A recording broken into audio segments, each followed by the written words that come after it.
अगर आपके पास भी अप्रैल 2023 से पहले खरीदी गई कार है और इस समय आप पेट्रोल पंप पर मिलने वाला 20% इथेनॉल यानी E20 आपकी कार के लिए फिलहाल एक जहर साबित हो सकता है, क्योंकि आपको इससे बड़ा नुकसान हो सकता है और इस फ्यूल की वजह से आपकी पुरानी गाड़ी का अगर इंजन खराब हुआ तो आपको इंश्योरेंस कवर भी नहीं मिलेगा। आइए समझते हैं इस वीडियो में कि पूरा वाकया क्या है और आखिर क्यों कंपनी E20 की वजह से इंश्योरेंस देने से मना कर रही हैं। दरअसल देश की बड़ी प्राइवेट जनरल इंश्योरेंस कंपनीज में शुमार ICICI लोम्बार्ड ने हाल ही में अपने एक ब्लॉग में चौंका देने वाला खुलासा किया है। कंपनी का कहना है कि पुरानी गाड़ियों में E20 फ्यूल की वजह से होने वाले नुकसान का क्लेम अब कंपनी रिजेक्ट कर सकती है। इंश्योरेंस कंपनी इसे लापरवाही मानेंगी। अब ऐसा कंपनी क्यों कर रही है, इसे आसान भाषा में समझते हैं। तो कंपनी की ओर से एक रिपोर्ट और ब्लॉग में साफ किया गया है कि गाड़ियों को E20 फ्यूल के लिए नहीं बनाया गया है और अगर इसमें फ्यूल का इस्तेमाल किया जाता है और कोई खराबी आती है तो इसे इम्प्रॉपर यूज या फिर लापरवाही की कैटेगरी में डाला जाएगा, न ही उस नुकसान को जो धीरे धीरे केमिकल रिएक्शन की वजह से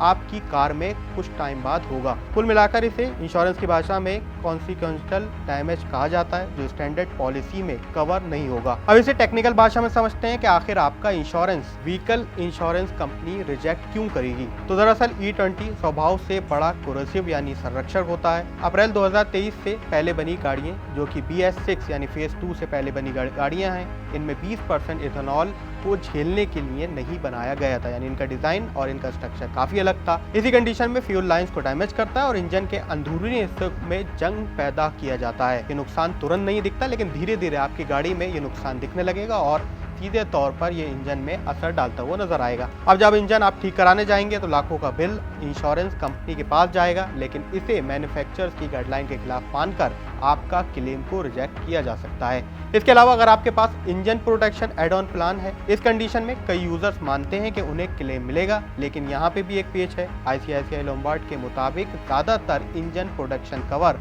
घुसने यानी हाइड्रोस्टैटिक लॉक या फिर ऑयल लीकेज की वजह से हुए नुकसान को कवर करते हैं। फ्यूल के केमिकल रिएक्शन या फिर कोरोजन के हुए नुकसान के लिए ये इंश्योरेंस क्लेम लागू नहीं होता है, इसलिए अपनी पॉलिसी की शर्तों को आपको फिलहाल बहुत ध्यान से पढ़ना चाहिए, उसी के हिसाब से आपको क्लेम नजर आएगा। अब अगर आप एक यूजर हैं तो आप क्या कर सकते हैं इस कंडीशन में, अगर आप E20 फ्यूल को इस्तेमाल करते हैं तो आप इंश्योरेंस क्लेम से कैसे बच सकते हैं। इस कंडीशन में आप चाहें तो प्रीमियम या फिर हाई ऑक्टेन फ्यूल जैसे कि XP95 या फिर शेल V पावर का इस्तेमाल कर सकते हैं। इसमें इथेनॉल की क्वांटिटी का असर कम करने और एडिटिव होते हैं, इससे इसका थोड़ा महंगा विकल्प जरूर है, लेकिन आप इसका इस्तेमाल कर E20 से होने वाले नुकसान से बच सकते हैं। इसमें आपका इंश्योरेंस क्लेम भी आसानी से मिल जाएगा और व्हीकल इंश्योरेंस क्लेम से होने वाले बड़े खर्च से आप बच सकते हैं। तो क्या E20 और उसके बाद E85 E100 के आने से पहले क्या आपका इंश्योरेंस क्लेम महंगा होने वाला है? हो सकता है कंपनीज आगे जाके इंश्योरेंस क्लेम महंगा कर दें। इस पर आपकी क्या राय है, हमें कमेंट सेक्शन में जरूर लिखें।